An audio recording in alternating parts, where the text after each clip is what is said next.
Last question. What is the appropriate action when there's a bee inside your shirt? What? A. Run around like a madman. B. Light yourself on fire. C. Throw yourself into a vat of acid. D. Kill the bee inside your shirt. You got 5 seconds. Okay, now hold on to that thought because I have something much more horrifying story to tell you. Now, our story begins somewhere in Vancouver 10 years ago when I was watering my garden on a sunny day because my parents told me to do so. Everything was normal and dandy except for one thing. There were exceptionally a lot of bees just flying around me. They didn't attack me or try to land on me, they just simply hovered around me and the flowers. Naturally feeling a wee bit annoyed, I went back to my house. Then I headed to my bathroom to relieve myself and to wash my hands. Now, this is the part that gets really interesting, and I've been trying to figure this out, but I still do not understand how on earth it happened. Now, after I washed my hands, I started to hear this furious buzzing sound. I looked around and thinking that there was a bee inside the room. I looked to the left and right, and I still saw nothing, and yet I could still hear the buzzing sound. Then I realized that the sound was coming from below, so I looked down but I still couldn't find anything. Then I started to feel a subtle and suspicious breeze inside my pants. Miraculously, I was feeling the breeze on my family jewels, and the buzzing sound was getting louder and louder. No, that's impossible. How? It can't be. I thought to myself as I slowly started to open my pants to confirm my suspicion. And what do you know, there was a fucking bee literally hovering around my dick.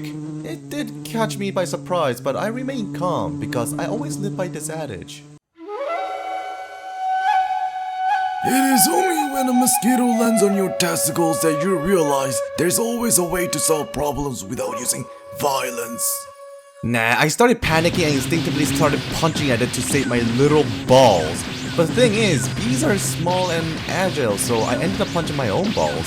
Smart, right? Anyway, when the bee got out of the immediate vicinity of my wiener, I pulled my pants off and ran to my room. Feeling rather violated by our friend there, I curled up in a small ball, traumatized while feeling that agonizing and dull pain that you get when you get your nuts kicked. I mean, I did slap and punch my balls several times. Now, you might think that this is the part where I end my story, but unfortunately, God somehow saw fit to repeat this whole horrifying experience again with something more sinister 1 year after the incident. So, skipping to where I started hearing the buzz sound again, I calmly opened my pants to let the unfortunate bee out of my pants.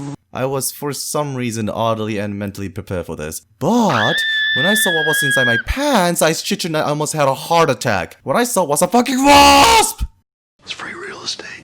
And before you call bullshit on this, I am not making this up. Now, a bit of information about bees and wasps. Bees generally don't use their stinger unless they absolutely have to, because they can only use it once. Once it is used, they die. Wasps, on the other hand, well, imagine an autistic bee high on acid and meth and you're not too far off. Moreover, unlike bees, wasps have no compunction about using their stinger because they can use it multiple times.